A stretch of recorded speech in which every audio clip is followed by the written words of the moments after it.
তুমি কি জানো আমাদের কলিজার নবী সাল্লাল্লাহু আলাইহি সাল্লামের জীবন কতটা কষ্টের ছিল? তিনি শিশু অবস্থায় তার মা বাবাকে হারিয়েছিলেন।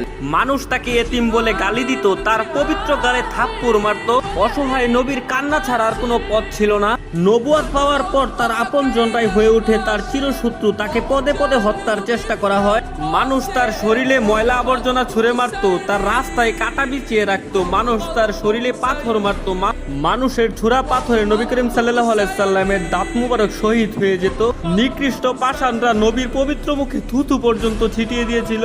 নবী করিম সাল্লাল্লাহু আলাইহি সাল্লামের কষ্টের দহটা আরো বাড়লো যখন তার শিশুকালে কলিজার 3 পুত্র সন্তান ইন্তেকাল করেছিল। আবার কলিজার নবীর ঘরে চুলাও জ্বলতো না। ঈদের দিনও তিনি না খেয়ে ঈদগাহে যেতেন। ইসলামের জন্য আমার নবী 3 বছর গাছের পাতা খেয়ে বেঁচেছিলেন। এত কষ্টের মাঝে থেকেও আমাদের কলিজার নবী আমাদের জন্যই শুধু কেঁদেছেন। আমার এই অসহায় নবীকে যদি ভালোবাসো তাহলে কমেন্টে লেখো আই লাভ মুহাম্মদ।